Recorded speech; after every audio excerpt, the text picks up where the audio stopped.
declare war on your enemies. The polarity strategy, think of a magnet. It only has power because of its two opposing poles. Without a clear north and south, it's just a useless lump of metal.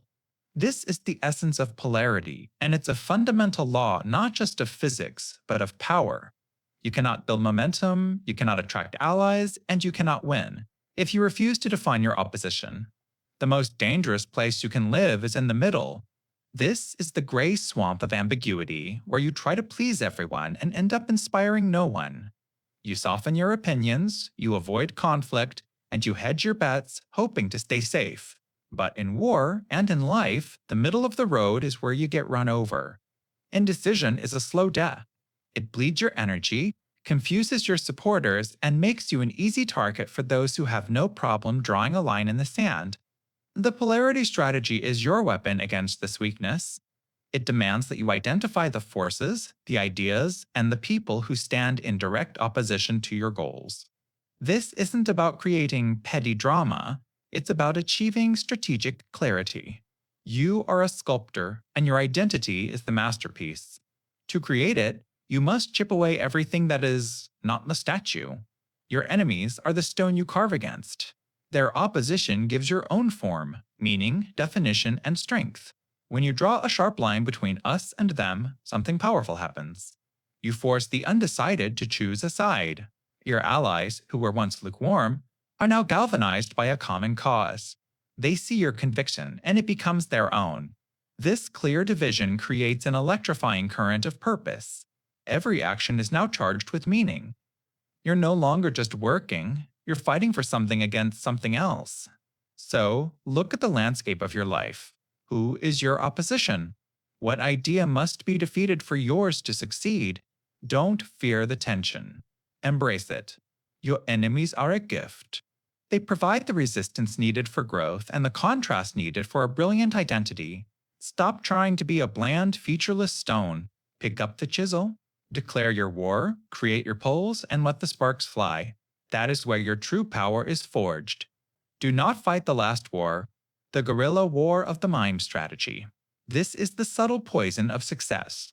It's the feeling of being perfectly prepared for a problem that no longer exists. Like a general who has mastered the art of cavalry charges, only to find himself on a battlefield of tanks and machine guns. He is an expert in a world that has vanished, a master of a game no one is playing anymore. This trap is woven into our psychology. We crave certainty, so we cling to what worked before. A past success creates a formula, and that formula calcifies into a fortress in our mind. History's most famous example is the French Maginot Line, an astonishing feat of engineering designed to win World War I again. It was a brilliant defense against the static trench warfare of the last war. But the new war wasn't about trenches, it was about blitzkrieg lightning speed and fluid movement. The enemy didn't smash against the fortress, they simply drove around it, rendering it a magnificent, useless monument to a bygone era. Your mind builds its own Maginot Lines every single day. The killer presentation style that wowed clients 5 years ago, the investment strategy that thrived in a different economic climate, the way you used to resolve arguments in a relationship that has since evolved. These are your mental fortresses built from the bricks of past victories. And they are dangerously obsolete because the terrain is always shifting beneath your feet. The antidote is to wage a guerrilla war of the mind. A guerrilla fighter has no fortress. Their strength lies not in static defense, but in speed, adaptability, and an intimate knowledge of the current landscape. They don't have one big, predictable plan, they have 1,000 small, unpredictable probes. They hit, they move, they learn, they adapt. For you, this means treating every new challenge not as a repeat of an old one, but as a unique puzzle with its own rules. So how do you become a mental gorilla? You start by conducting reconnaissance on your own assumptions. Actively question your most successful habits. Ask, is this strategy still the most effective, or is it just the most comfortable? Second, embrace tactical fluidity. Don't get married to a single tool or ideology. Be willing to abandon a winning formula the moment it starts showing cracks. Finally, you must value speed and learning over slow, rigid perfection. A good enough solution deployed now is infinitely better than a perfect plan for a reality that has already passed you by. The battlefield of your life, your career, your creativity, your relationships, is not a static map. It is a living, breathing environment, constantly being redrawn by technology, culture, and chance. Stop defending the territory you've already won. Abandon your fortresses. Be nimble, be observant, and fight the war you are in today.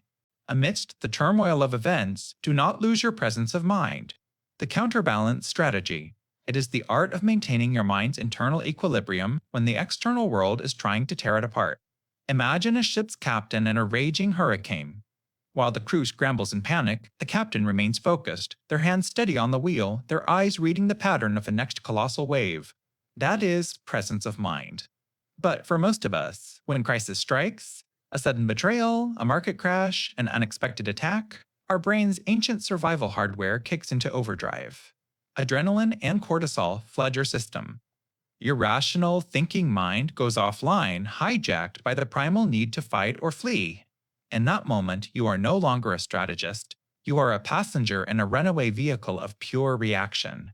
Decisions made from this state are almost always the wrong ones. The counterbalance strategy is your emergency brake.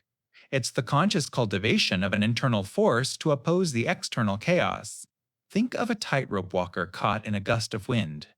They don't try to stop the wind. They lean into it, using the long pole in their hands, their counterbalance to find their center. Your mind must become this tightrope walker. So, how do you build this internal pole? First, you must actively widen your perspective. Panic wants you to fixate on the single, terrifying detail. The approaching enemy, the plunging stock price. Your task is to deliberately pull your mental camera back, to see the entire battlefield, the whole market, the full context of the situation. This mental distance starves panic of its oxygen. It allows you to see the opportunities that chaos always creates. Second, once you see the whole picture, you must narrow your focus to the one or two things you can actually control right now. Like a surgeon in a chaotic emergency room, you ignore the alarms and the shouting and focus only on the next suture, the next precise, life-saving action. Don't fixate on surviving the war, focus on winning the next 5 minutes. This is how you reclaim agency from the jaws of chaos. This skill is not a gift, it is a muscle. You build it long before the storm arrives by studying failures, by thinking through worst-case scenarios, and by practicing detachment in small, everyday frustrations. Each time you choose a calm response over a knee-jerk reaction, you add weight to your internal counterbalance. The world will always be a turbulent sea. You cannot control the waves. But with this strategy, you become the captain who can navigate any storm, holding the course not through force, but through the profound power of a balanced mind. Create a sense of urgency and desperation. The death ground strategy. This is the art of putting your own back against the wall on purpose. It's the conscious decision to burn your own boats, to destroy your own bridges, to eliminate any possibility of retreat. Why? Because when the option to flee is gone, the human mind and spirit shift into a state of hyperfocus and raw power. You stop thinking about escape. You only think about survival, and in that state, you fight with an intensity you never knew you possessed. A cornered animal is the most dangerous animal, and this strategy is about intentionally cornering yourself. Think of the conquistador Hernán Cortés landing in Mexico in 1519. He was vastly outnumbered, facing the mighty Aztec Empire. His men were terrified, many whispering of mutiny and sailing back to the safety of Cuba. Cortés's solution was radical. He gave the order to scuttle his own fleet to deliberately sink the very ships that brought them there. Standing on the beach, watching their only escape route disappear beneath the waves, his men understood the new reality. There was no going back. It was conquer or die on a foreign shore. This single act transformed a hesitant band of explorers into an unstoppable force, driven by the stark clarity of their situation. This strategy works by weaponizing necessity. Normally, you operate with a safety net. You have Plan B, Plan C, and escape hatch. This comfort is a killer of ambition. It allows for half measures, for procrastination, for giving up when things get tough. The death ground strategy rips that net away. It forces commitment. When your back is to the wall, you no longer waste energy on doubt or hesitation. Every ounce of your being is channeled into the single task at hand, winning. So, how do you apply this? You don't need an army. You need a goal that truly matters to you. Want to start a business? Quit your soul crushing job, giving yourself a finite runway of savings to make it work. Want to finally write that book? Announce the deadline publicly and book a non refundable venue for your launch party. You are manufacturing a point of no return. You are creating stakes so high that failure feels like a form of annihilation. This is a high risk, high reward maneuver. It's not for trivial pursuits. You must choose your ground carefully, but when you face a challenge that demands everything you have, understand that the greatest obstacle is often your own option to retreat. Remove that option. Place yourself on death ground where the only way out is through. It is there you'll discover what you are truly capable of. Avoid the traps of groupthink. The command and control strategy. Ever been in a meeting where a terrible idea was met with enthusiastic nods? Where everyone agrees, but you can feel that no one truly believes? That silence you're hearing isn't harmony. It's the sound of groupthink, a psychological trap where the desire for consensus silently poisons critical thought. It's the friendly, smiling path to absolutely disastrous decisions. Groupthink happens when your team, your friends, or even the different voices inside your own head start to value cohesion more than reality. It's like a ship's crew so focused on getting along that no one dares to mention the iceberg dead ahead. The pressure to conform is immense. Dissent feels like betrayal. But in the war of ideas and execution, this kind of false peace leads directly to defeat. So, how do you break the spell? You implement the command and control strategy. Now, this doesn't mean you become a dictator, barking orders from on high. It's far more sophisticated. Think of it as splitting your leadership into two distinct, powerful roles. First, there's ask command. This is your role as the visionary. You set the mission. You define the objective with unshakable clarity. This is the what and the why. It's the hill you are taking, the problem you are solving. This part is non-negotiable. It provides the unwavering direction that unites everyone toward a single purpose. Then, there's control. And this is where you wage war on groupthink. Control isn't about micromanaging people, it's about managing the process of debate. You actively decentralize the how. You give your people or your own competing ideas the authority and the responsibility to challenge the path forward. You control the flow of information, not the opinions themselves. Imagine you're a film director. Your command A is the vision for the film, the tone, the story, the emotional core. But your seek control is in empowering your expert cinematographer to argue for a different shot, or your editor to suggest a radical new cut. You don't tell them how to do their jobs. You create a structure where their best, most critical ideas can surface and battle for supremacy. In your next project, formally assign someone the role of devil's advocate. Separate your brainstorming session from your evaluation session, allowing all ideas to emerge without fear. By taking command of the ultimate goal but relinquishing control over the debate, you force conflict and creativity into the open. You transform a silent, nodding consensus into a dynamic engine for finding the truth. This isn't just a strategy for the boardroom, it's a strategy for mastering your own mind, ensuring the plans you make are the ones that actually win. Segment your forces. The controlled chaos strategy. The greatest weakness of a large, powerful opponent isn't their strength, it's their nervous system. A giant has one brain, one set of eyes, and moves as a single, predictable unit. You, however, are about to become a swarm. Think of the traditional approach to any conflict, whether in business or life. You gather all your resources into one powerful fist and aim for a knockout blow. The problem? Your opponent sees the punch coming. They can brace for it, counter it, or simply step aside. Your entire strategy is committed to a single telegraphed action. You are a battleship. Powerful, but slow to turn and easy to track on radar. This strategy flips the board. Instead of a battleship, you become a flotilla of smaller, faster vessels. You divide your energy, your focus, your teams into multiple, semi-independent groups. Each group has a mission, a target, but they operate with flexibility. While your opponent is scanning the horizon for your one big attack, You're already hitting them from the north, the south, and from within their own ranks. The goal here is to create psychological paralysis. When a person is faced with one threat, they can focus. But when they face 5 threats at once, the mind short circuits. They don't know which fire to put out first. As they rush to defend their left flank, your other unit is already exploiting a weakness on their right. They are constantly reacting while you are always acting.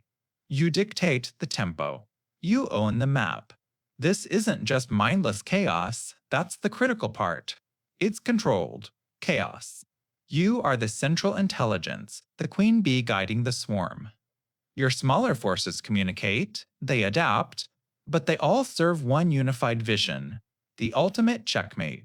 While your enemy sees a dozen disconnected attacks, you see the single elegant pattern of their collapse. So stop thinking like a battering ram. Start thinking like a network. Break your monolithic force into a fluid, multi-pronged system. Overwhelm your rival's ability to think, to plan, to react. Make them feel like they're trying to catch water in their bare hands. Because in a world of rigid giants, the most dangerous thing you can be is everywhere at once. Transform your war into a crusade. The morale strategies. A war is a struggle over territory, a grim calculation of loss and gain. A crusade is a battle for a cause. One is about survival, the other is about destiny. And in any conflict, the side fighting for destiny almost always has the advantage. Your goal as a leader is to elevate the fight. You have to take a mundane objective, capturing a market, launching a project, even changing a personal habit and frame it as a righteous urgent quest. Why? Because people will fight for a paycheck. They will die for a belief. A crusade taps into the deepest human need, the desire for meaning. It transforms the drudgery of the daily battle into a noble sacrifice for a glorious future, making your group resilient, passionate, and terrifyingly effective. First, you must craft a unifying cause. It can't be about numbers on a spreadsheet. It has to be a story, a vision of a better world. When Steve Jobs launched the Macintosh, he didn't sell a computer. He sold a rebellion. The famous 1984 ad wasn't about processing power. It was a crusade against conformity, a holy war for the soul of computing. Your cause must feel just as vital. It must be simple, inspiring, and feel bigger than any single individual. Next, every crusade needs a devil. You must clearly define the enemy. This isn't about petty hatred, it's about focus. By creating a villain, a competitor, an outdated ideology, or an abstract concept like mediocrity, you unite your team against a common threat. It simplifies the world into a clear choice: us or them, progress or stagnation. This creates a powerful sense of urgency and shared purpose. Without a dragon to slay, the knights have no quest. Then you build your order of crusaders. You create a new social identity with its own symbols, language, and rituals. Think of the unique culture at a startup or the unshakable pride of a championship sports team. These elements create a bubble of belief, separating your group from the outside world and reinforcing the idea that you are special, chosen for this mission. It makes belonging to the group a source of strength and honor. This isn't just for generals. Are you just trying to lose weight, a boring war of attrition against calories? Or are you on a crusade to reclaim your energy and become the master of your own body? Which one will get you out of bed on a cold morning? By transforming your personal struggles into crusades, you weaponize your own morale. You turn a chore into a calling, because a war is won with tactics, but a crusade is won with soul. Pick your battles carefully. The perfect economy strategy. Imagine you wake up each day with a finite amount of energy. Let's call it 100 units. Every argument, every conflict, every problem you choose to engage with costs you some of those units. That pointless disagreement with a stranger online, that's 5 units gone. Forever. That turf war with a coworker over a trivial task, that might cost you 20 units of energy and a week of mental peace. Before you know it, it's lunchtime and you're down to half your reserves with nothing significant to show for it. You've been fighting skirmishes, not the war. The perfect economy strategy isn't about being passive or weak. It's about becoming a ruthless accountant of your own resources. It's the mindset of a master general who knows their army cannot fight on every front simultaneously. Before engaging, you must run a cold, hard cost-benefit analysis. What is the true cost of this battle, not just in time, but in focus, in political capital, and emotional well-being? And, more importantly, what is the potential prize? Most of the daily conflicts we face are traps. They're low-value hills that drain your best soldiers for no strategic gain. Choosing to let a comment slide, to concede a minor point, or to simply walk away isn't surrender. It's a strategic withdrawal. It's a conscious decision to conserve your precious energy for the battles that actually define your career, your relationships, and your life. Every battle you ignore is a deposit back into your account, an investment in a future victory that truly matters. This is the essence of economy of force. Concentrating your strength where it will have the greatest effect and refusing to waste it where it won't. Think about it. The brilliant entrepreneur doesn't waste capital on a tiny, unprofitable market. The great artist doesn't exhaust their creativity on a piece they don't believe in. They conserve their power for the breakthrough. They understand that their most valuable asset isn't their ability to fight, but their wisdom in choosing wheres to fight. So, before you draw your sword, pause. Is this the hill you're willing to die on? Or is it a clever distraction designed to bleed you dry? The ultimate victory isn't about winning every argument. It's about having enough energy left to win the war for your own future.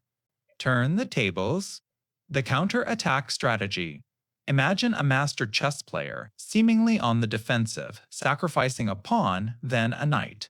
Their opponent, smelling blood, pushes forward aggressively, convinced they're moments from checkmate. But the master isn't losing, they're setting a trap. Every piece the opponent moves forward creates a new weakness in their own defense. The master isn't retreating, they are luring the enemy onto fatal ground. That is the essence of the counterattack. This strategy is not about simply hitting back.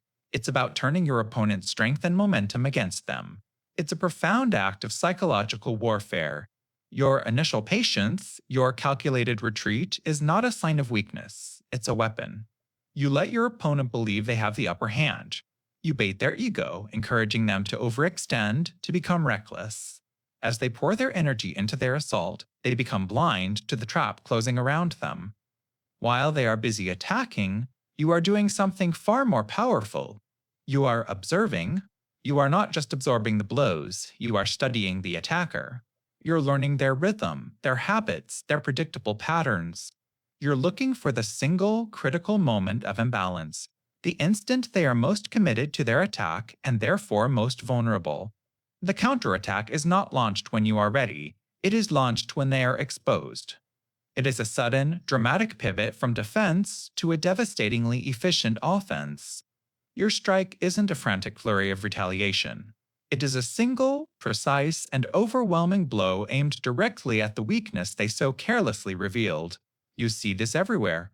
In a business negotiation, let the other party lay out all their aggressive demands first. They will expose their true priorities and their deepest insecurities. In an argument, let the other person unleash their tirade. By listening patiently, you'll hear the contradictions and emotional weak points in their logic, giving you the exact tool to dismantle their entire position. The counterattack teaches a crucial lesson. Power does not always lie in the first move. It often lies in the intelligent response. It is the art of absorbing force, finding the flaw, and using your opponent's own momentum to topple them. You don't just survive the attack, you harness it, making their greatest strength the very instrument of their downfall. Create a threatening presence. The deterrence strategies. This isn't about being a bully or picking fights. It's the opposite. It's the art of winning a war before it ever begins, by making the very idea of attacking you seem like a terrible, costly mistake. Think of it like a nation with nuclear weapons. It doesn't need to launch them, their mere existence, their potential, keeps aggressors at bay. Your goal is to become the human equivalent of that, a person whose reputation and perceived strength make conflict an illogical choice for others. The foundation of deterrence rests on two powerful pillars: capability and credibility. First, capability. This is the what you can do. A guard dog that only barks but has no teeth is an annoyance, not a threat. You must possess real skills, resources, or the will to create consequences. This means cultivating competence in your field, building a strong network, or simply having a clear plan B for any situation. You need to actually have the metaphorical weapons in your arsenal. Without real capability, your presence is a bluff, and bluffs are eventually called. But capability is useless without the second pillar, credibility. This is the what they believe you will do. You can have all the power in the world, but if your opponent thinks you're too hesitant or too nice to use it, that power is worthless. Credibility is built through your history. It's about demonstrating that you follow through on your word, that you enforce your boundaries, and that you are not afraid of a calculated confrontation when necessary. Sometimes, it's even about cultivating a touch of unpredictability so others can never be entirely sure what you're capable of. It's the quiet confidence that says, test me and you will discover the cost. So, how do you apply this? It starts with your boundaries. When you state a consequence for crossing a line, you must enforce it. Every single time. In a negotiation, it means being genuinely willing to walk away from a bad deal because you have other, better options. In your career, it's about becoming so skilled and indispensable that the cost of replacing you is far greater than the cost of keeping you happy. Deterrence isn't loud, it's a quiet, unshakable certainty. It's the silent, calculated message you send to the world that engaging with you on anything but your own terms is a losing proposition. You build a fortress of reputation so formidable that potential adversaries simply decide to march their armies elsewhere. Trade space for time. The non-engagement strategy. Imagine an opponent charging at you full of aggression. Every instinct screams to brace for impact, to meet force with force. But this strategy asks a radical question. What if the most powerful move is to take a step back? This isn't cowardice, it's the calculated art of winning by not fighting yet. It's the deliberate surrender of something less valuable space to gain the ultimate resource, time.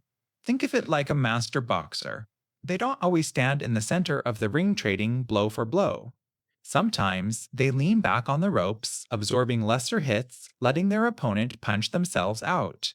They are trading a bit of ring territory space for the precious seconds needed to spot an opening, to catch their breath, and to unleash a devastating counterattack. By retreating, they are actually controlling the fight, luring their opponent into a state of exhaustion. History's most dramatic example is Napoleon's invasion of Russia in 1812. The Russian army refused to give him the decisive battle he craved. Instead, they retreated and retreated and retreated. They surrendered vast swaths of their own country, drawing Napoleon's massive army deeper into the unforgiving heartland. They traded the space of their homeland for the weapon of time. And time brought their most powerful ally, the brutal Russian winter. Napoleon's army, overextended, exhausted, and frozen, was annihilated not by a single battle, but by the vast empty space and the time the Russians had bought with it. You use this in your own life more than you realize. When you're in a heated argument, refusing to engage immediately isn't weakness. You're trading the confrontational space for time to cool down and think rationally. In a negotiation, when you're hit with a high-pressure offer, saying, "I need time to think about this," is you trading immediate ground for the time to formulate a stronger position. You are intentionally creating a delay to let your opponent's momentum fizzle out, to let their impatience become your advantage. This strategy is about understanding that not every hill is worth dying on, especially not right now. It's the wisdom to recognize when a strategic withdrawal will allow you to regroup, gather strength, and choose a better battlefield. It's the quiet confidence of knowing that by giving ground today, you are preparing the ground on which you will be unbeatable tomorrow. Lose battles, but win the war. The grand strategy. Imagine a master chess player. They don't panic when they lose a piece. In fact, sometimes they sacrifice it on purpose. They see the entire board, not just the immediate skirmish. They understand that trading a knight now might open a path to checkmate in 10 moves. This is the essence of grand strategy. It's the art of absorbing short-term defeats to secure the ultimate, non-negotiable victory. It's a concept that fights against every one of your instincts. Your ego screams for victory in every confrontation. The pressure from others demands immediate results. The sting of a loss feels personal. like a final judgment on your competence. We are conditioned to see every single contest as a must-win event. But the grand strategist operates on a higher level of awareness. You learn to detach your ego from the outcome of individual battles. Think of it like this. A general who is obsessed with never losing a single hill will eventually get his army surrounded in the valley. The true commander knows which hills are worth dying on and which are merely distractions. You must define your war, that one critical objective that means everything. Is it market dominance? A career breakthrough? A long-term personal goal? Once you know your ultimate prize, every other conflict becomes a variable, a piece you can afford to trade. History offers the perfect teacher in Russian Field Marshal Kutuzov against Napoleon. In 1812, Napoleon's Grand Armée was the most powerful force on earth. Kutuzov knew he couldn't win a head-on battle, so he didn't. He retreated. He let Napoleon capture empty villages. He even surrendered Moscow without a major fight, a devastating blow to national pride. To the world, it looked like a string of humiliating defeats. But Kutuzov was playing a different game. He was trading space for time, luring Napoleon deeper into Russia, stretching his supply lines to the breaking point. The battles he lost were pawns. His war was against the Russian winter, an enemy Napoleon could never defeat. By losing the battles, Kutuzov destroyed the most powerful army in the world and won the war. So, the next time you face a setback, ask yourself, is this the hill or is this the war? Conceding a minor point in a negotiation to build goodwill for a larger deal isn't losing, it's strategy. Taking a temporary step back in your career to learn a new skill that will catapult you forward isn't failure, it's a strategic retreat. You must have the discipline to endure the small losses, the patience to let others celebrate their temporary wins, all while your eyes remain fixed on the final checkmate. This isn't weakness, it's the ultimate strategic confidence. Know your enemy. The intelligence strategy. It's the ghost in the machine of every conflict, the unseen force that decides battles before a single shot is fired. It is the art of seeing everything while remaining unseen yourself. Think of any competition not as a battlefield, but as a high-stakes poker game. Going in blind without intelligence is like playing that game blindfolded. You can't see the community cards, you can't read the other players, you only know the feel of your own chips. You're gambling, not strategizing, and in the long run, the house or your opponent always wins. True strategy begins when you take the blindfold off. The first layer of intelligence is turning the lights on. It's about obsessive observation. You're not just looking at your rival, you're deciphering them. What are their tells? Do they get aggressive when cornered, or do they fold under pressure? What is their one core weakness, the one emotional trigger, that they desperately try to hide? This isn't about simple data, it's about building a psychological map. You want to understand their patterns so deeply that you can anticipate their next move before they even commit to it. But here's where most people fail. They focus so much on the enemy that they forget they are also being watched. The second, more masterful layer of this strategy is controlling the information you project. You must become a mirror, reflecting what your opponent expects to see, or a ghost, revealing nothing at all. What are your tells? What predictable patterns do you fall into when stressed? Knowing yourself is counterintelligence. It's curating your own image, feeding your opponent a carefully crafted story so that their map of you leads them exactly where you want them to go. This isn't just for generals. It's for the boardroom negotiation, the career path you're navigating, even the complex dynamics of relationships. It's about learning to read the hidden currents of human interaction. By gathering intelligence, you stop reacting to the world and start anticipating it. You transform chaos into a predictable system. You learn to see the moves on the board 3 steps ahead, not because you're a genius, but because you did the work. You studied the game, you studied the player, and most importantly, you studied yourself. This is the strategy that works for you even while you sleep, turning your subconscious into a silent, ever-watchful sentinel. Overwhelm resistance with speed and suddenness. The Blitzkrieg strategy. It's a German word that translates to lightning war, but don't get fixated on the hardware. Blitzkrieg isn't just about tanks and planes, it's a psychological weapon. Its true aim is not to destroy an army, but to destroy its ability to think.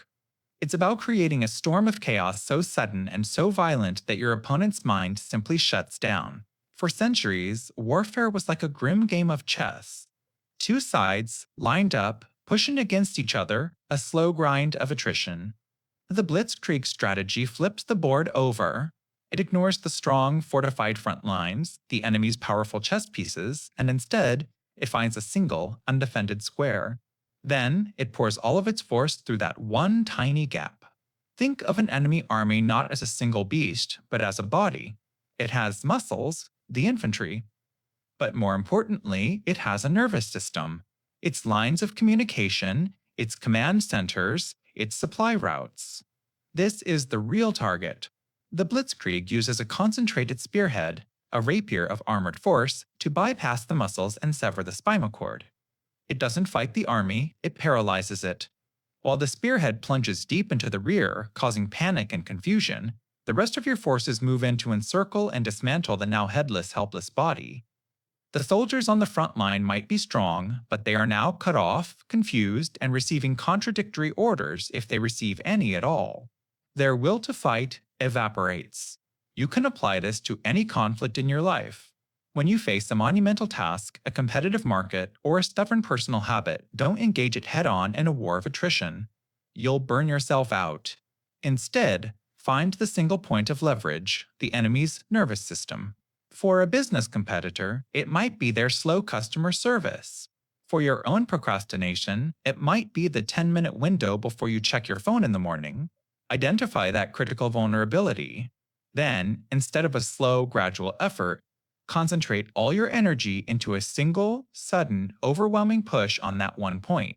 Launch your superior product with a shocking marketing campaign. Use that 10-minute window for a focused burst of your most important work.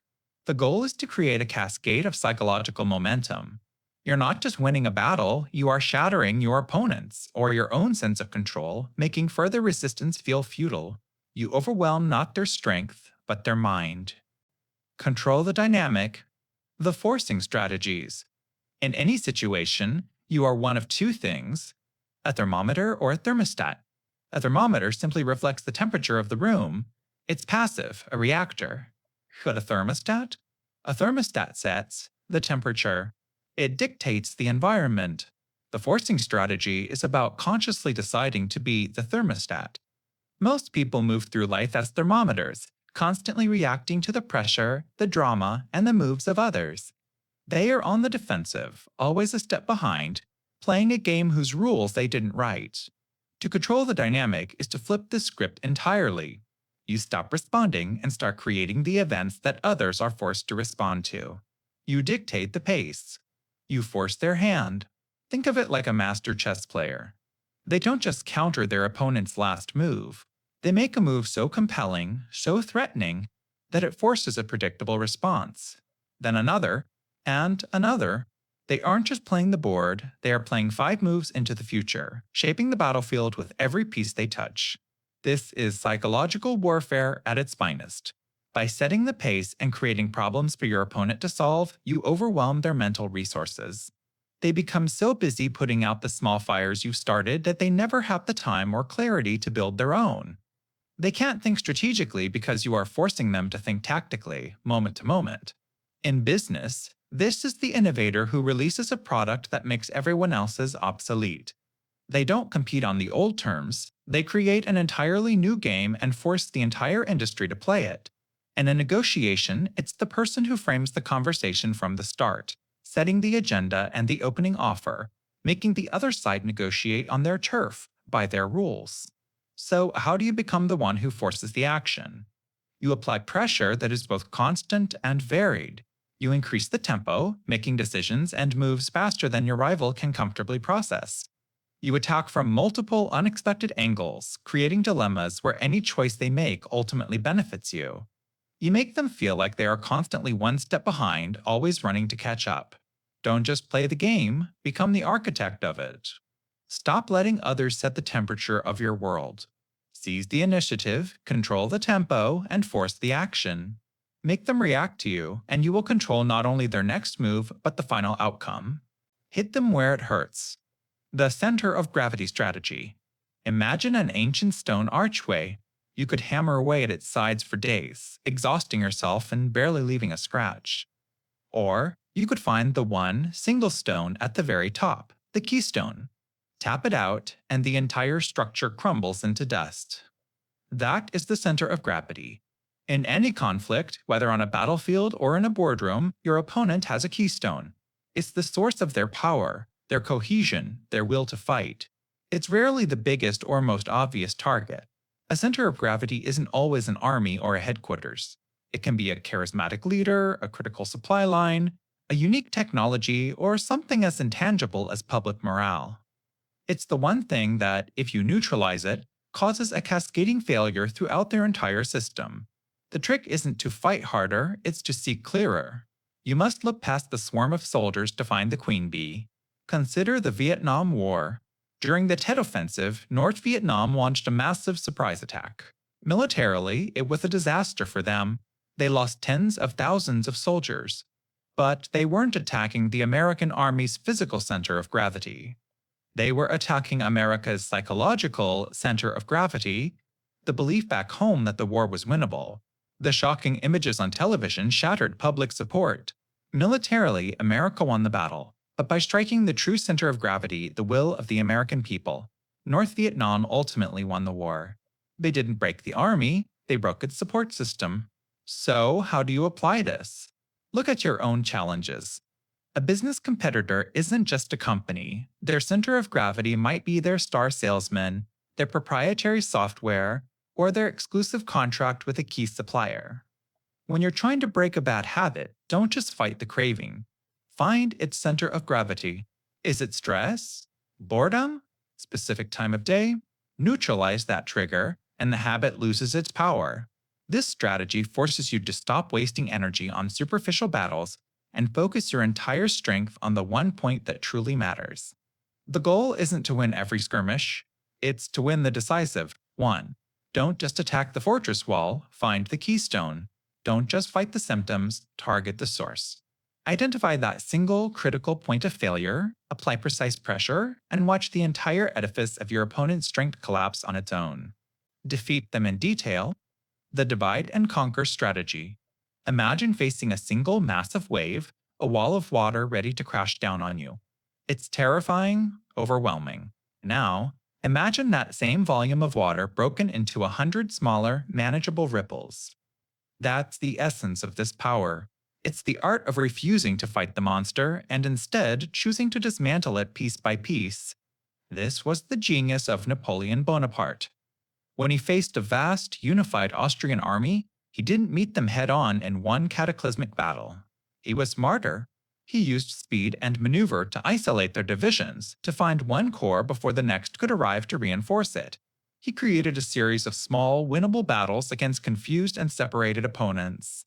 He wasn't fighting an army, he was fighting a collection of armed groups, defeating each one in detail before it could become part of a greater whole. He broke the wave into ripples. You can apply this to any overwhelming obstacle in your life. That impossible project at work? It's not a monolith. It's a series of dozens of smaller, distinct tasks. Your job isn't to conquer the project, it's to identify and execute the very first task. Then the next.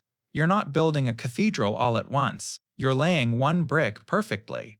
Think of a difficult negotiation with a group that presents a united front. Arguing against their collective power is a losing game. Instead, you must find the seams. Who in that group is the most hesitant? Who has a slightly different interest? Speak to that. Address their specific concern. Create a small crack in their unity. Once one person begins to question the group's solidarity, the entire structure becomes fragile. You've isolated a part from the whole. The core of this strategy is a shift in perception. You must stop seeing your challenges as singular solid entities. See them for what they truly are. Systems, coalitions, and collections of smaller parts held together by a fragile unity. Your first move is never to attack the center, but to probe the edges. Find the weak links, the communication gaps, the internal disagreements. Apply precise pressure there. Prevent the parts from supporting one another. An opponent who is alone is an opponent who is afraid. Master this, and no enemy, no problem, no fear will ever seem too big to overcome again.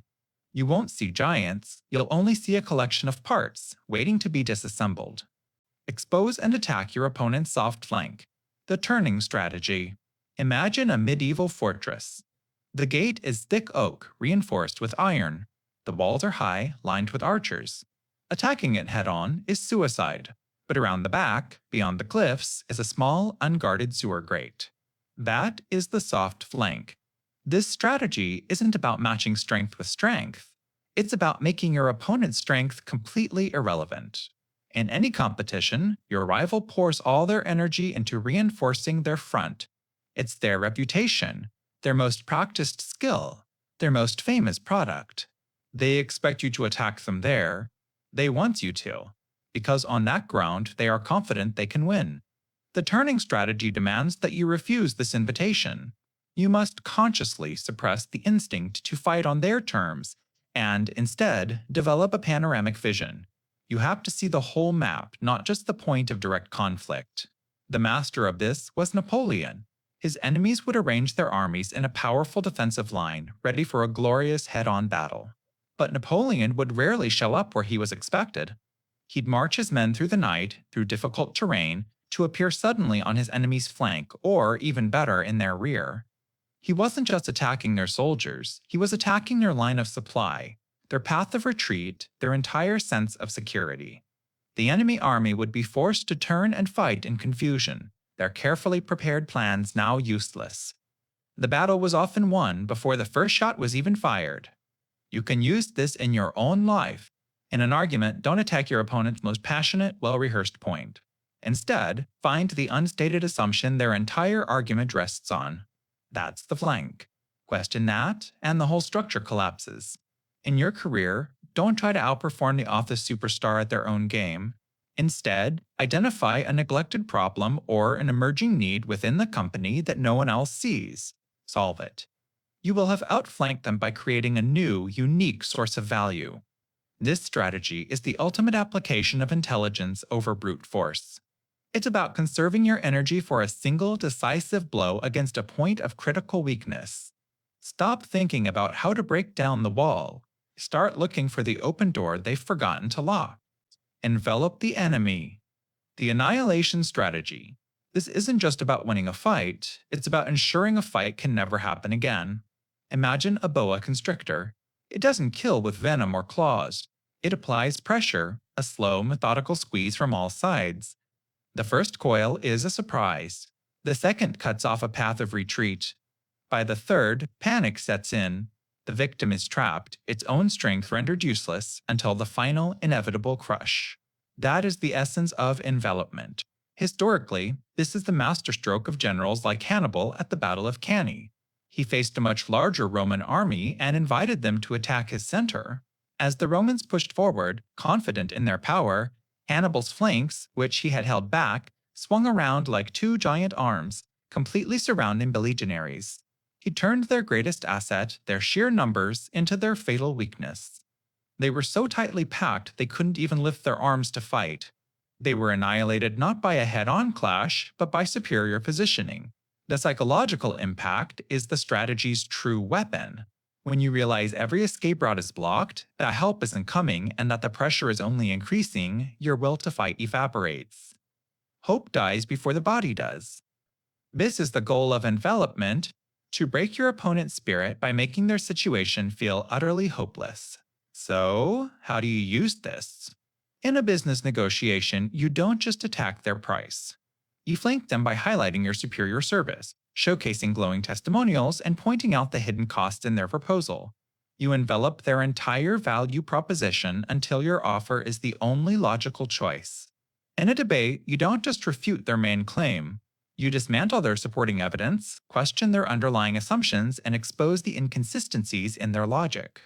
You surround their argument until it collapses under its own weight. This strategy requires patience, foresight, and a deep understanding of the terrain, whether that's a battlefield or a boardroom. You must lure your opponent into a position where their movements are restricted and their options dwindle to zero.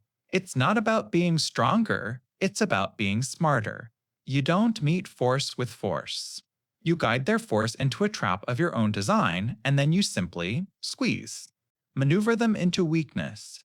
The ripening for the sickle strategy.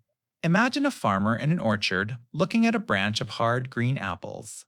The amateur, driven by hunger and impatience, would yank one off now. They'd fight the branch, bruise the fruit, and be left with nothing but a sour, bitter taste. The master, however, understands that time is an ally. They tend to the tree, protect it from pests, and simply wait. They let the sun and the rain do the heavy lifting, swelling the fruit with sugar until it's bursting with flavor, ready to fall into their hand with the gentlest touch. This isn't passivity.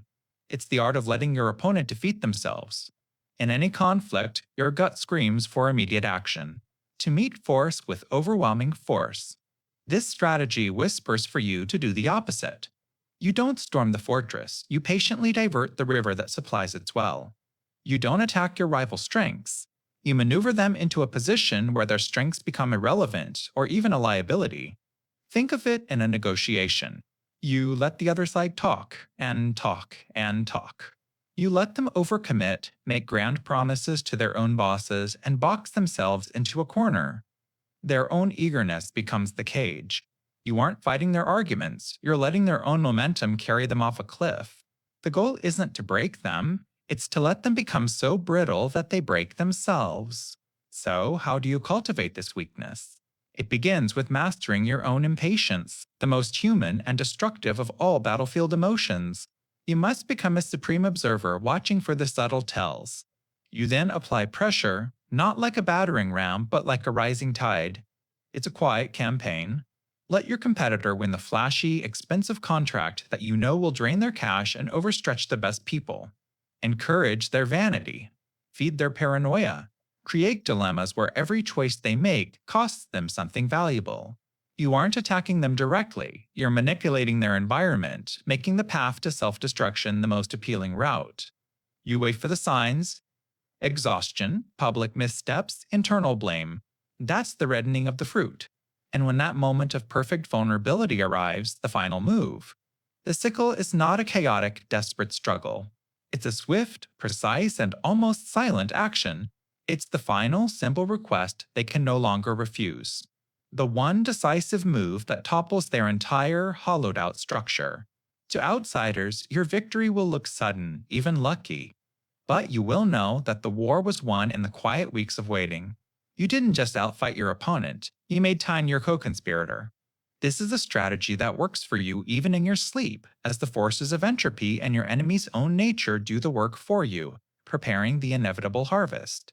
Negotiate while advancing. The diplomatic war strategy. Imagine you're playing chess. You lean across the board and offer your opponent a peaceful draw. But while you're speaking, your hand is already moving a queen across the board, setting up an unavoidable checkmate. That's the brutal elegance of this strategy. This isn't about choosing between peace and conflict. It's about using the threat of one to fuel the other. Your advance, your relentless forward momentum is what gives your negotiations teeth. Without it, your words are just pleas. With it, your words become ultimatums wrapped in a polite request. The goal is to make your terms the path of least resistance. You create two futures for your opponent. In one, they can agree to your terms now and end the pressure. In the other, they can refuse and watch you continue to gain ground, seize territory, and grow stronger every single day. You make surrender look not like a defeat, but like the smartest possible business decision. You're not asking them to give in, you're showing them the escalating cost of holding out. Let's make this real. You get a job offer. It's decent, but not what you're worth. The weak move is to just haggle over the salary from a static position. The master move is to express interest, while simultaneously accepting the interview for that others, more prestigious company. You negotiate with the first company while you advance on the second front. Suddenly, your leverage skyrockets. Your value isn't a fixed number, it's a moving target, and it's getting further away from them. When you speak to that first company again, you're not just a candidate they want, you're a valuable asset they are actively about to lose. Your continued advance forces them to offer their best terms, not because you asked nicely, but because the alternative watching you win elsewhere is unbearable. This strategy is about never standing still. Every negotiation must happen under the shadow of your progress. You talk peace, but you continue your march. You force your opponent to negotiate with the person you are today, while constantly reminding them of the far more powerful person you will be tomorrow. You don't wait for a position of strength to open talks. You open talks, and then you create us the position of strength. Know how to end things? The exit strategy. Think about every great heist movie. The crew doesn't just plan how to get into the vault. They obsess over the getaway, the timing, the route, the final destination. The score is meaningless if you get caught on the way out. This is the exit strategy. And in the war of life, most people are brilliant at breaking in, but they never ever plan their escape. You get drawn into a conflict, a project, a new career path. You focus on the immediate battle, the next email, the next argument, the next small win. The heat of the moment is intoxicating. You're so busy fighting that you forget what you're fighting for. The original goal becomes a blur, and soon you find yourself stuck in a quagmire, winning battles that lead nowhere, achieving victories that cost more than they're worth. This is the trap of the endless war, where the only objective becomes to just keep going, to never lose face. The exit strategy is your antidote. It is the conscious practice of defining your victory conditions and your disengagement point before you ever make the first move.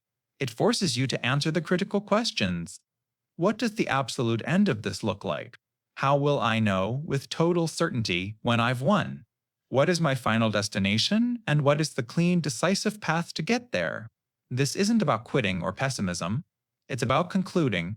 It's about ensuring you don't win the battle only to find yourself trapped on a conquered hill with no way down. This requires a radical shift in perspective.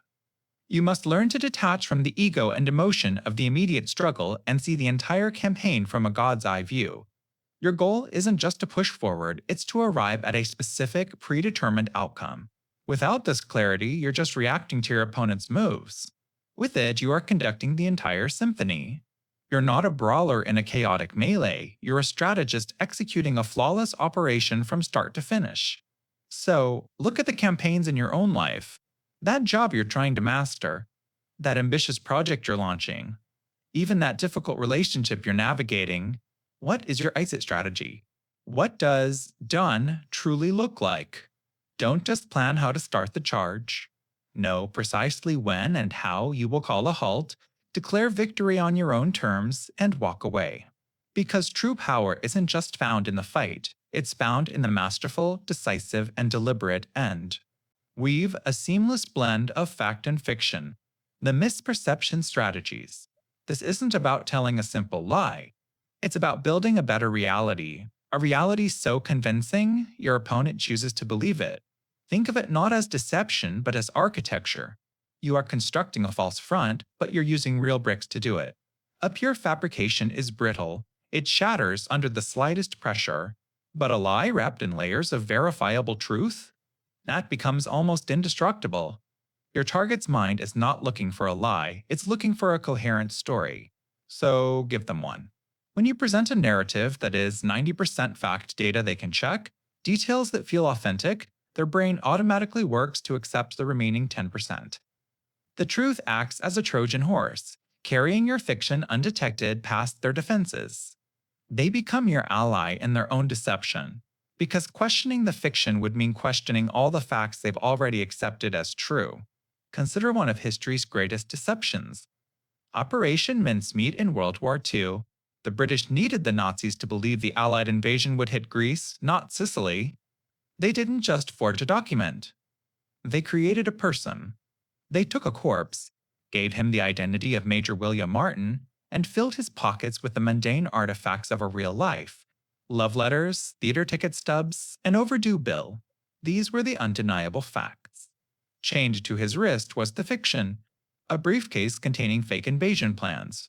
When the body washed ashore and was discovered by the Germans, they didn't just find a document, they found a man. They verified the details. The theater was real. The lover's notes felt genuine. The sheer weight of this fabricated reality made the lie inside the briefcase seem not just plausible, but certain. Hitler moved entire divisions to Greece, leaving Sicily vulnerable. The allies built their deception on a foundation of truth. You apply this by controlling the information battlefield. In a negotiation, a presentation, or any competitive scenario, you don't just make a claim, you surround it with a fortress of undeniable truths. Concede minor points, present verifiable data, and show your work. Once you've established a pattern of credibility, you can introduce your key strategic fiction. Your opponent won't see it as a lie. They'll see it as the final logical piece of a puzzle you've carefully handed them.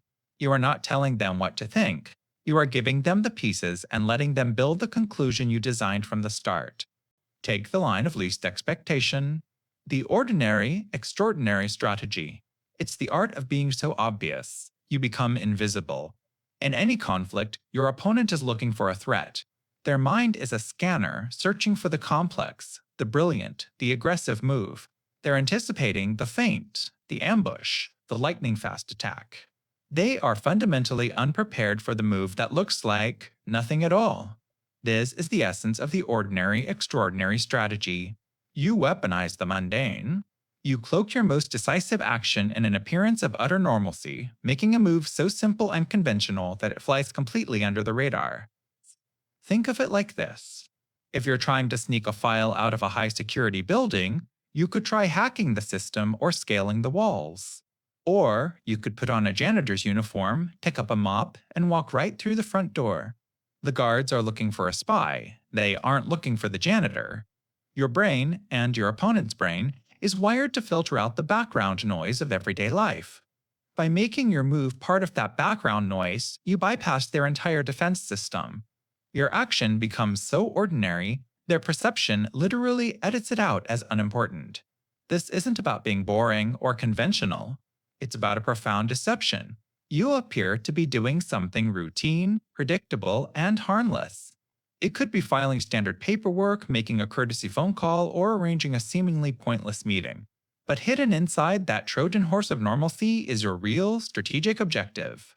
While your opponent is busy fortifying their defenses against the attack they expect, you are already inside their walls, moving freely because you took the one path they never thought to guard, the path of the utterly ordinary. So, when you plan your next move, don't just ask, what is the most brilliant or powerful thing I can do? Instead, ask, what is the most boring, most overlooked, most expected action I could take? Then, figure out how to hide your brilliant intention inside that mundane shell. While everyone else is playing chess, you're the quiet observer moving a single, unnoticed pawn across the board. They won't see the threat until it's standing on the final rank, transformed into a queen. That is the moment the ordinary reveals itself to be truly extraordinary. Occupy the moral high ground, the righteous strategy. In any conflict, there are three parties: you, your opponent, and everyone watching. This strategy isn't just about defeating your opponent, it's about winning over that third party, the jury of public opinion. It's the art of making your cause seem not just justified, but sacred. You see, your own motives must appear unimpeachable. You're not fighting for personal gain, you're fighting for a principle, a greater good that benefits everyone. You must frame your battle as a crusade for progress, for fairness, for justice. This simple act of positioning instantly casts your opponent in a defensive, negative light. Suddenly, they aren't just disagreeing with you, they are standing in the way of what is right. Their arguments sound hollow, their motives selfish. This is a devastating psychological weapon. When you successfully occupy the moral high ground, your supporters feel energized. Their resolve hardens because they believe they are part of something noble. Meanwhile, your opponent's camp begins to fracture. Doubt is a poison. Their own people start questioning their cause, and their attacks on you begin to look petty and desperate. Your composure makes you look righteous. Their anger makes them look guilty. Think of it like this. You are painting a picture with light and shadow. You cast your own actions in the warm, clear light of noble intentions, while maneuvering your opponent into the shadows, where their every move appears sinister and self-serving. You bait them into overreacting, into showing their aggression, which only confirms the villainous role you've assigned them. The most effective way to do this is to expose the gap between what your opponents say they believe and how they actually act. Highlight their hypocrisy. Make them the aggressors. If they claim to stand for freedom, show how their actions are oppressive. If they preach unity, reveal how they create division. But a crucial warning: the moral high ground is a slippery peak. If your cause is a sham, if you yourself are a hypocrite, you will be exposed, and the fall is catastrophic. You must genuinely connect your actions to a value people hold dear. Because true power isn't about having the strongest army, it's about convincing the world you are fighting on the side of the angels. Conflicts are won in the mind long before they are ever won on the field.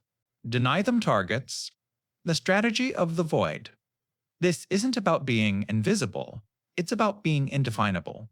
Imagine a boxer trying to fight smoke. He throws punch after punch, a flurry of powerful, perfectly executed strikes. But they all connect with nothing. He only tires himself out, shadowboxing with the phantom, while the real threat remains untouched, watching him waste every ounce of his energy. That is the void, and you can become it. This strategy is not passive.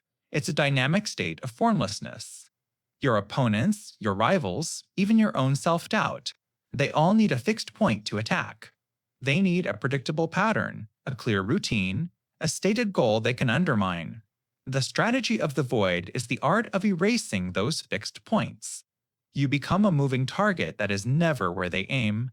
Think of a traditional army with its clear formations and supply lines, a huge, vulnerable target. Now, think of the guerrilla fighters who melt into the jungle. They strike from everywhere and nowhere. They offer no front line to attack, no capital to capture. They cannot be pinned down because their very nature is to be dispersed and fluid. They deny the larger army a target, and in doing so, they exhaust and demoralize it. How do you apply this? In your career, don't be the one-trick pony. If a competitor starts copying your methods, you've already evolved. You've shifted, adapted, and become something new. They're aiming at a ghost of your former self. In a negotiation or argument, people look for your emotional triggers, your pride, your anger. When you refuse to give them that reaction, their attacks have no target. They pass right through you, leaving your opponent frustrated and off balance, fighting only their own reflection. The true power of the void is psychological. It forces your adversary to fight shadows in their own mind. They swing at nothing, grow paranoid, and second-guess every move. They deplete their resources, emotional, mental, and physical, trying to land a blow on an enemy they can't even define. You're not just dodging their attacks, you are making them defeat themselves. Don't build an unbreakable wall. Become the fog that seeps through the cracks. Be the echo they can't locate. The ultimate power isn't in being strong, it's in being ungraspable. Deny them a target, and you become invincible. Seem to work for the interests of others while furthering your own. The alliance strategy. Imagine you are a river. Your ultimate destination is the sea, a goal vast and personal. But along your path, there are dry fields, thirsty towns, and mills that need power. Do you announce to them, "I am going to the sea"? No. You simply flow. As you flow, you irrigate their fields and power their mills. They see you as a benefactor, a source of life. They build canals to guide you, remove obstacles from your path, and protect your banks. They help you because you are helping them. But all along, with every turn and every drop of water, you are moving ever closer to your own destination, the sea. This is the essence of the alliance strategy. It's not about deception, it's about intelligent alignment. In a world where overt self-interest is met with suspicion and resistance, the direct path is often the most difficult. People naturally build walls against those who only seek to advance themselves. But when you frame your ambitions within the context of helping others achieve their goals, those walls become bridges. You must become a master at identifying the needs and desires of those around you. What is their dry field? What mill do they need to turn?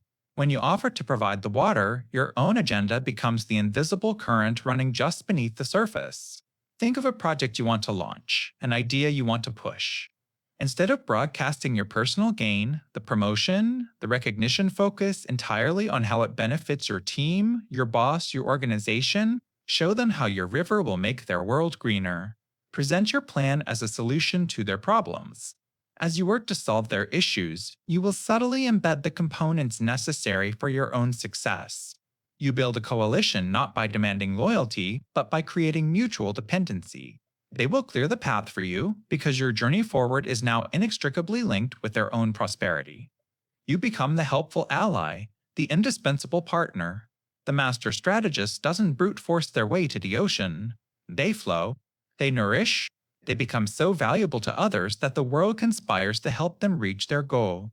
Learn to see the interests of others not as obstacles, but as the very terrain that will guide your own river to the sea. Your ambition is the destination, but their interests are the path. Give your rivals enough rope to hang themselves. The one-upmanship strategy. It's the art of turning your opponent's ego into their own downfall. Most people think victory means a direct, head-on confrontation, a clash of swords. But the master strategist knows that the most decisive battles are won without ever throwing a punch. Instead, you provide the perfect stage for your rival to defeat themselves. Think of yourself not as a brawler, but as a matador. Your rival is the charging bull, full of aggression and brute force. A fool would try to meet that force head-on. You, however, simply step aside. You use their own momentum against them. You present the cape, a tempting opportunity, a platform to show off and let them charge past, exhausting their energy, looking foolish as they hit nothing but air. This strategy requires calculated patience. First, you must observe. What is your rival's fatal flaw?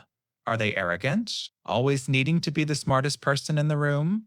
Are they impulsive, chasing every shiny new idea without a plan? Or are they sloppy, always cutting corners to get ahead? Once you identify that weakness, you don't attack it. You feed it. If they're arrogant, give them an audience. Ask for their brilliant opinion on a complex problem and watch them talk their way into a corner. If they're impulsive, present them with a project that looks glorious on the surface but is a logistical nightmare underneath. You aren't setting a trap, you're simply clearing the path to a trap they are building for themselves. The rope is the freedom you grant them. It's the project they demanded, the spotlight they craved, the shortcut they insisted on taking. While they are busy wrapping this rope around their own neck, you are in the background, working diligently. You are building, preparing, and executing with precision. So when they inevitably stumble, when their arrogance leads to a massive public error, or their impulsiveness sinks the project, it is entirely their own doing. They have hung themselves with the very rope you handed them. And you? You are not the aggressor. You are simply the competent, stable alternative who was there to pick up the pieces. You didn't one-up them by fighting harder, you one-upped them by being smarter. Your victory isn't just in their failure, but in the quiet, undeniable proof of your own superiority. Take small bites. The fait accompli strategy. It's a French term that translates to an accomplished fact.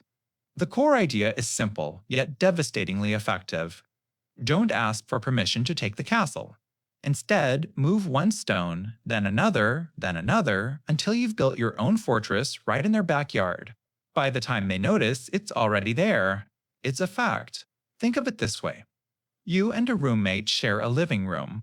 You don't announce, "I'm taking over this space." That would start a war. Instead, you buy a small plant and place it on a side table. A week later, you bring in a sleek bookshelf for your few books. Then, you position your favorite armchair in the perfect spot for the evening light. Each move is small, reasonable, and too minor to protest. But in a few months, the room's entire character has shifted. It's your space. You never fought a battle, but you won the territory. That is the fait accompli. Here's the psychological genius behind it. You are exploiting the human aversion to conflict over small things. People are busy. They don't want to argue over a plant or a single chair. They'll tell themselves, it's not a big deal. You operate in the gray area, the space below their threshold for confrontation. You work quickly and quietly, presenting them not with a proposal to be debated, but with the new reality to be absorbed. So, how do you wield this? In your career, don't ask for a massive new project. Start doing small parts of it. Create a document, run some preliminary numbers, solve a minor problem related to it. Present these small wins as accomplished facts. Soon, you become the only logical person to lead the whole thing. In negotiations, don't argue over the entire contract at once. Secure a small, favorable clause first. Make it a settled point. That small fact becomes the new baseline from which you negotiate everything else. The key is to bypass debate and argument entirely. You make your move, and the move itself becomes the argument. You are not asking what is possible. You are creating what is real. While others are busy drawing up plans and asking for committee approvals, you are laying bricks. And by the time they turn around, you've already built the world you want, one small accomplished fact at a time. Penetrate their minds. The communication strategies. This isn't about small talk. It's about psychological architecture. It's the art of building a reality inside another person's mind so compelling, they believe they constructed it themselves. Forget what you think you know about persuasion.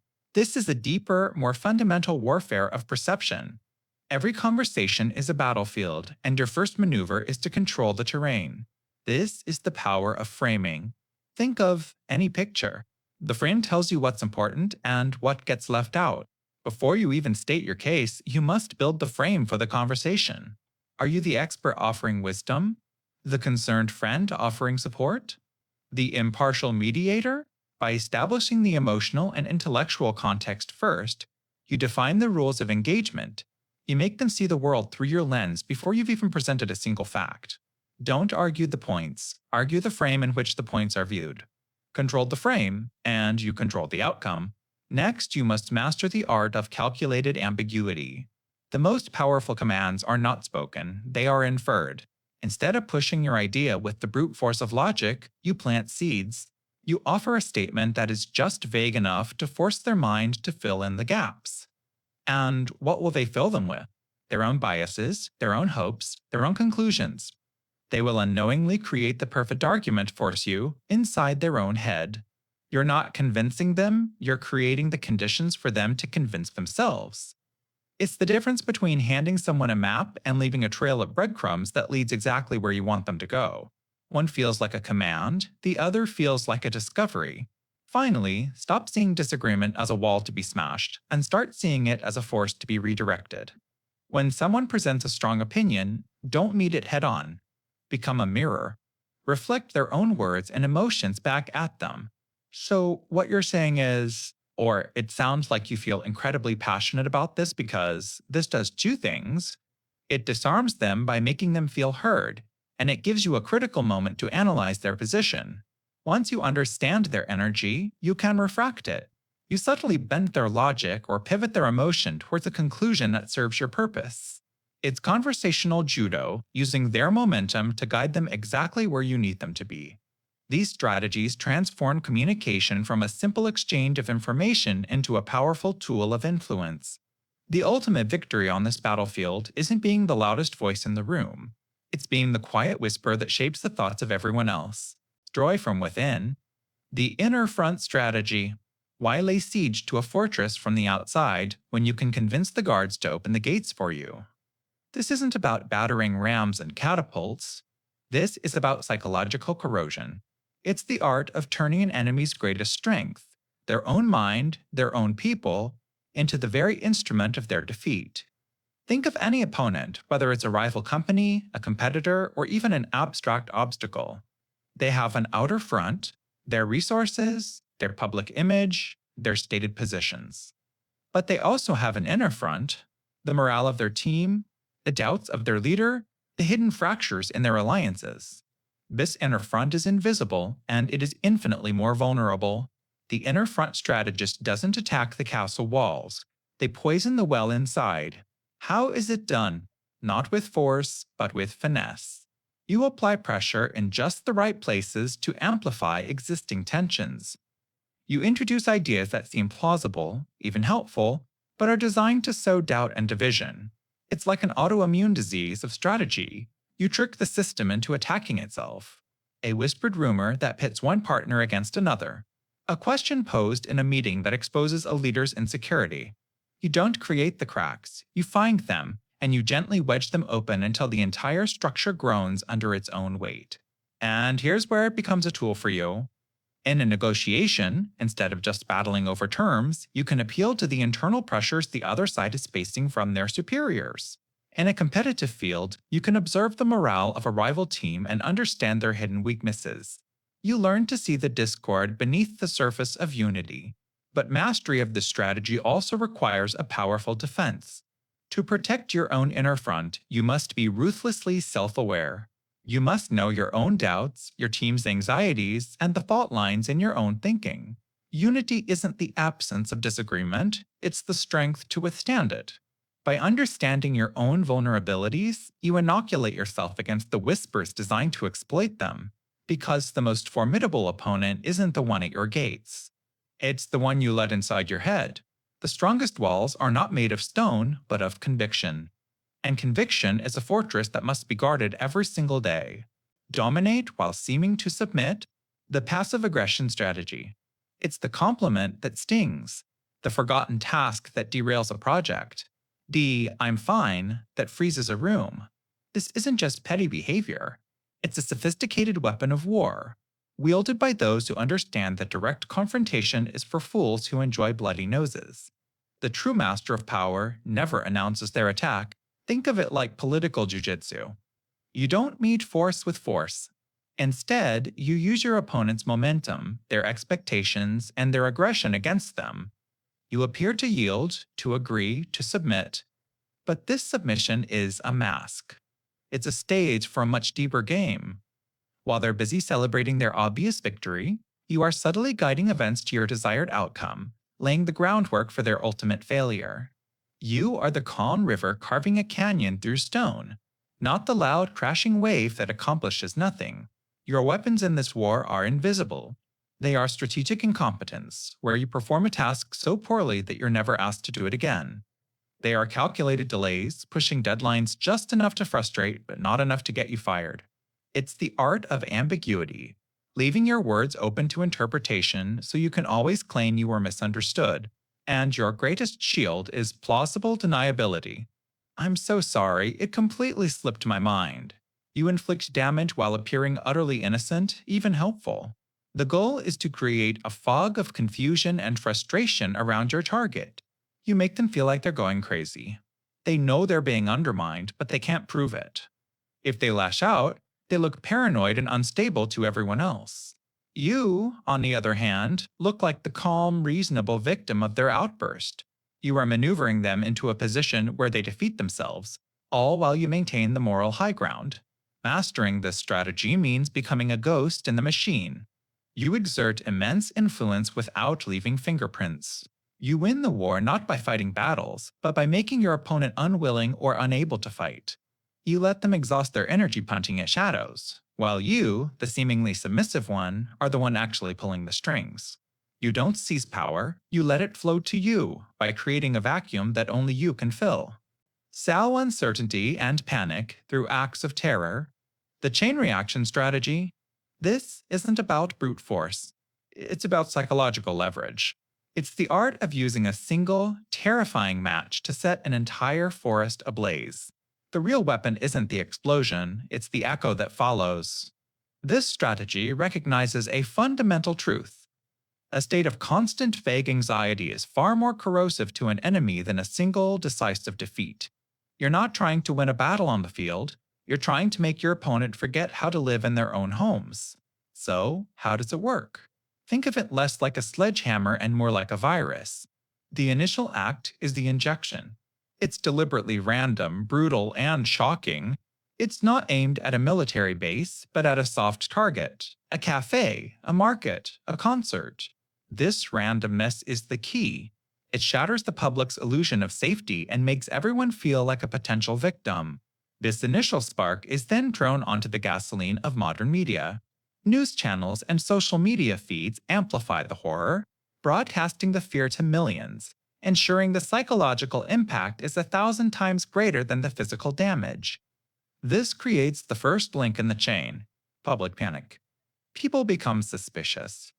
They alter their daily routines. The open, trusting nature of a society begins to fray from the inside. But the true target isn't the public, it's the leadership. The ultimate goal is to bait your powerful opponent into a massive overreaction. You want them to implement oppressive security measures, spend billions on defense, and restrict the very freedoms they claim to protect. You provoke them into becoming a paranoid, heavier version of themselves. They clamp down so hard to find you, they end up strangling their own society. This is the asymmetrical genius of the chain reaction. You, the weaker force, don't defeat the enemy. You trick the enemy into defeating themselves. Their overwhelming strength becomes their greatest weakness. Their massive military and surveillance apparatus becomes a clumsy, self-destructive hammer. This isn't just a strategy for the battlefield. Think of how a single piece of disinformation can spiral online, creating social panic and forcing clumsy, reactive policies. The principle is the same: a small, sharp shock designed to trigger a cascading, systemic failure. You don't break down their door, you give them the psychological motivation to lock it, board it up, and trap themselves inside.